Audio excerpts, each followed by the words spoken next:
मी जयेश तळेगावकर आणि अबंडन्स या सिरीज मध्ये मी अजून एक विषय घेऊन आलेलो आहे की जो आहे सेइंग सॉरी अँड फॉरगिव्हनेस, म्हणजे क्षमा मागणे आणि क्षमा करणे.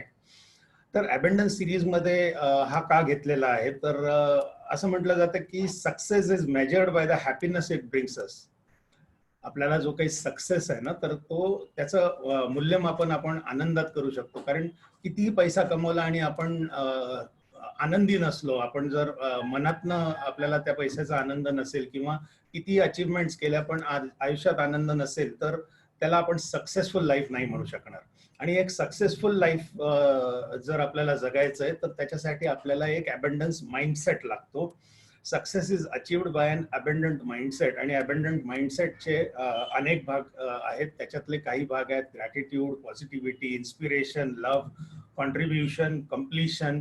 आणि कम्प्लिशन म्हणजे आयुष्य आपलं कम्प्लीट असावं, आणि त्या कम्प्लिशन मध्येच एक महत्वाचा भाग आहे, that is forgiving people and asking for forgiveness. तर ह्या विषयावरती मी सुरू करतो. स्क्रीन शेअर करतोय. ओके, सो दोन पार्ट्स मध्ये हा प्रोग्राम आहे. One part is the apology part, saying sorry, and the other part is forgiveness or granting forgiveness as we say. तर अपॉलॉजी म्हणजे काय, तर it is expressing regret. It is expressing regret की माझ्याकडनं काहीतरी घडलंय, मला कुठल्या तरी गोष्टीची खंत आहे, मला कुठली तरी गिल्ट आहे. त्या गिल्टचं, त्या रिग्रेटचं, ती खंत जी आहे तिचं एक्सप्रेशन म्हणजे अपॉलॉजी.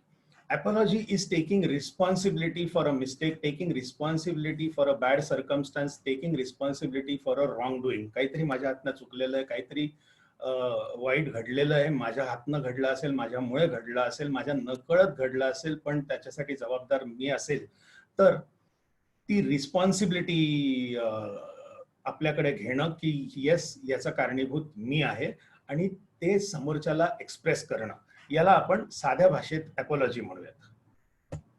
तर अपॉलॉजी आपण कुठल्या कुठल्या कारणांसाठी मागू शकतो किंवा मागतो. तर मला तुमच्याकडनं इनपुट्स लागतील. थोडंसं पार्टिसिपेशन मी तुमचं घेतोय या विषयात, की what are reasons do you think we should feel sorry for, की कशासाठी आपण सॉरी म्हणतो किंवा आपल्याला वाईट वाटतं आणि आपण दिलगिरी व्यक्त करतो. You can put it in the chat box किंवा तुम्ही बोलू शकता अनम्यूट करून डायरेक्टली. कधी कधी आपल्या बोलण्यातून समोरचा व्यक्ती हर्ट होतो, मे बी त्यासाठी आपण you should say sorry. Right. Yes, कधी काही चुका झाल्यास आपल्याकडून तेव्हा पण होऊ शकतात सर. चुका झाल्या तेव्हा आपण सॉरी म्हणायची वेळ येते. सॉरी म्हणायचं, हो सॉरी म्हणतो आपण. बरोबर. अजून कोणाचं काही नुकसान झालं आपल्या हातनं, हो बरोबर, नुकसान पण तर होऊ शकतं. आपण अपॉलॉजाइज सॉरी म्हणतो त्याला. राईट. कोणाला आपल्यापासून त्रास झाला, कोणाला आपल्यापासून दुःख झालं, वेदना झाल्या, मानसिक वेदना असो, शारीरिक वेदना असो, अशा प्रकारच्या भावना एक्झॅक्टली भावना दुखवल्या गेल्या, तर आपण अपॉलॉजाइज करतो. तर मग वाय अपॉलॉजाइज, की मग माफी का मागायची? झालं माझ्याकडनं काहीतरी नुकसान झालं, चुकलं, बऱ्याचदा त्या समोरच्याला त्याचं दुःख पण नसतं किंवा समोरचा त्याचा काही भाऊ पण करत नाही, पण तरी पण मी का बरं सॉरी म्हणावं? पण सर आपण हे करतो ना, समजा आपल्याला वाटलं बुवा म्हणजे समोरचं मन दुखलं गेलंय, पण आपल्याला ते बरोबर वाटत नाही ना, आपण ते सॉरी म्हणतो त्याला.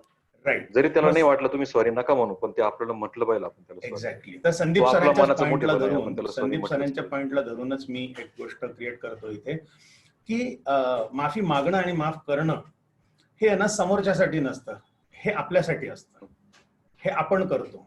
The responsibility is mine, the onus is on me, the responsibility to accept the circumstances, accept the damages is mine. तर एक अपॉलॉजी, मी जर समजा असं उदाहरण घ्या की मी तुमची गाडी मागितली, मी तुम्हाला म्हटलं की मला थोडंसं काम आहे, तुमची गाडी द्या, आणि ती गाडी घेऊन गेलो, आणि ती गाडी कुठेतरी मी जाता येता घासली, मी परत आलो, आणि परत आल्यानंतर मी तुम्हाला सांगितलं की अरे ती गाडी घासली गेली. आता मी जर त्याच्यासाठी तुम्हाला सॉरी म्हणालो, तर त्या गाडीचं झालेलं नुकसान हे रिव्हर्स होणार आहे का? नाही होणार आहे. जर माझ्याकडनं तुमची एखादी गोष्ट नुकसान झाली, काहीतरी तुटलं फुटलं, तर मी सॉरी म्हटल्याने ते बदलणार आहे का, परत पूर्वीसारखं होणार आहे का, नाही होणार आहे. जर माझ्या बोलण्यामुळे तुम्हाला मनातनं वाईट वाटलेलं आहे, तुम्ही कुठेतरी दुखावले गेलेलं आहे, तुमचा 4 चौघात अपमान झालेला आहे, तर तो सर्कमस्टन्स पुन्हा येतो का, तो नाही येत. Nothing gets what you can say rectified 100% by saying sorry. पण सॉरी म्हटल्याने काय होतं ना, की त्याच्यानी रिस्पॉन्सिबिलिटी शिफ्ट होते. गाडी तुमची खराब झाली, मी जरी खराब केली तरी गाडी तुमची खराब झाली, ह्या गोष्टीसाठी कुठेतरी तुम्ही स्वतःला रिस्पॉन्सिबल धरत असतात. तुम्हाला असं वाटतं की यार मी याला नाही म्हटलं असतो तर ही गाडी खराब झाली नसती. जर मी गाडी आणलीच नसती आज ऑफिसला, मी तर आज मी 2 व्हीलर घेऊन येणार होतो, उगाच 4 व्हीलर घेऊन आलो. Something you take the blame on yourself. कुठेतरी तुम्ही स्वतःलाही त्याच्यात रिस्पॉन्सिबल मानतात. जेव्हा मी तुम्हाला सॉरी म्हणतो तेव्हा काय होतं की मी ती रिस्पॉन्सिबिलिटी तुमच्याकडनं माझ्याकडे घेतो, आणि त्याच्याने काय होतं की तुम्हाला जे एक विक्टिमचं फिलिंग येतं ना, की माझं नुकसान झालं, मला त्रास झालं, माझा अपमान झाला, मी दुखावलं गेलो, तर ह्याच्यात जो तुम्ही विक्टिम स्वतःला समजतात, तर त्या विक्टिम मोड मधनं मी तुम्हाला रिलीज करतो. So I put you at rest की ही तुमची जबाबदारी नाहीये, आणि हे जे काही नुकसान झालेलं आहे तुमच्यामुळे नाही झालेलं, ते माझ्यामुळे झालेलं आहे, and I am taking the responsibility to set it right. त्यानंतर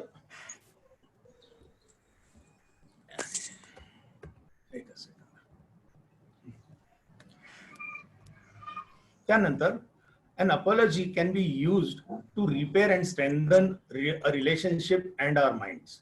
म्हणजे जेव्हा माझ्याकडनं काहीतरी चुकलंय आणि मी तुम्हाला त्याच्याबद्दल विषयी सॉरी म्हणतोय, याचा अर्थ काय आहे की मी एक जबाबदार व्यक्ती आहे. मी कुठली गोष्ट तुमची पर्वा न करता नाही केलेली. नुकसान झालं मान्य आहे, पण त्या नुकसानाची जर जबाबदारी मी घेतोय, तर it proves to you that I am a person of integrity. I am somebody who is responsible.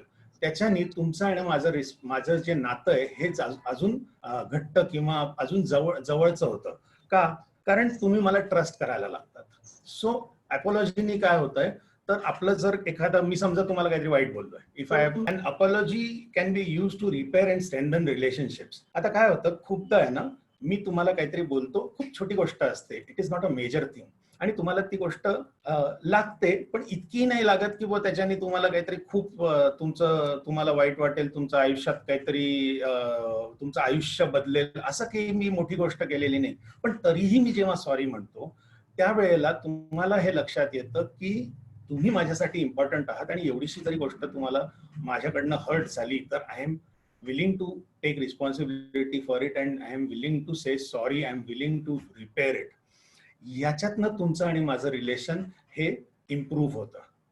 It is also use to repair and strengthen the mind. की बरेचसे चुका अशा असतात ना की ज्या लोकांना माहिती नसतात, पण मला माहिती असतात ना की माझ्याकडनं हे चुकलंय, लोकांच्या लक्षात नाही आलं.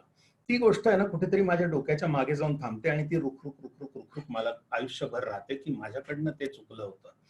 ज्या वेळेला मी स्वतः माझ्या मनातनं सॉरी म्हणतो, त्यावेळेला somehow I am also releasing myself, and I am creating a mental space in my mind which is positive. काय होतं, आपल्या एक मेंटल स्पेस असते, आपला एक मेंदू म्हटल्यापेक्षा एक विचारांची स्पेस असते, आणि त्या स्पेसमध्ये सगळे पॉझिटिव्ह निगेटिव्ह गोष्टी असतात. जितक्या पॉझिटिव्ह गोष्ट जास्त आणि निगेटिव्ह गोष्ट कमी, तितकं ते माइंड चांगलं, तितका आपल्याला हॅपीनेस चांगला, तितका आपला परफॉर्मन्स चांगला, तितका आपली ग्रोथ चांगली. मग एखाद्या गोष्टीची गिल्ट, रिमोर्स किंवा ज्याला आपण खंत म्हणू, दिलगिरी म्हणू, ती जर आपल्या मनात राहिली, it's a negative emotion. when I am expressing myself, I am expressing myself with an apology, by saying sorry, त्यावेळेला मी ती स्पेस क्लिअर करतो, त्याच्यातनं ती निगेटिव्हिटी काढून टाकतो, and that space becomes useful एका पॉझिटिव्ह थॉट्ससाठी. कुठेतरी मग त्या जागेत मी पॉझिटिव्ह थॉट्स ग्रो करू शकतो. अँड निशांत चौधरींचा प्रश्न आहे का? हो, राईट. ओके, निशांतजी ज्या you have shared this with everyone, तर मी तो वाचून दाखवतो. सर, माझ्या वडिलांना त्यांची बहीण भाऊ लुटतात, पापांना काही वाटत नाही, त्यांना कर्तव्य वाटतं, पण मला कळतं ते फायदा उठवत आहे. फक्त काकांच्या मुलांना लाखाच्या पुढे पगार आहे, तरी सगळे पप्पांनी करावे ही अपेक्षा असते. पप्पांचे मन मोठे आहे, माझे नाही. तेवढे मला ही गोष्ट खूप मानसिक तणाव देतं. खूप नुकसान झाले आहे माझे. ओके, निशांतजी, इज इट ओके की मी थोड्या वेळाने या प्रश्नाला ऍड्रेस केलं तर? I hope it is okay with you. कारण एका पॉइंटला मी ह्या विषयावरती येईन. सो तुम्ही जर if you can bear with me, तुम्ही जर थोडा थांबू शकलात तर सगळ्यांना या गोष्टीतनं ऍक्सेस मिळू शकतो. तुमच्या प्रश्नातनं सगळ्यांना फायदा होऊ शकतो. So I hope that is okay. Yes, thank you so much. Okay. an apology reestablishes your dignity and credibility. म्हणजे एक अपॉलॉजी दिल्याने काय होतंय तर तुमची डिग्निटी, तुमचा रिस्पेक्ट पण वाढतो आणि तुमच्यावरचा विश्वासही लोकांचा वाढतो. हे बघा, चुका होणं हे आपल्या हातात नाही. आपण all of us are humans आणि कुठे ना कुठे काही ना काही चुका आपल्या होत जातात. ज्या वेळेला आपण ती मान्य करतो ना की माझी ही चुकलंय, माझ्याकडनं ही चूक झालेली आहे, त्यावेळेला काय होतं की पहिली गोष्ट तर तुम्ही एक जबाबदार व्यक्ती म्हणून लोकांसमोर येतात. दुसरी गोष्ट म्हणजे तुम्ही ऑनेस्ट आहात म्हणून तुमच्यावरचा लोकांचा विश्वास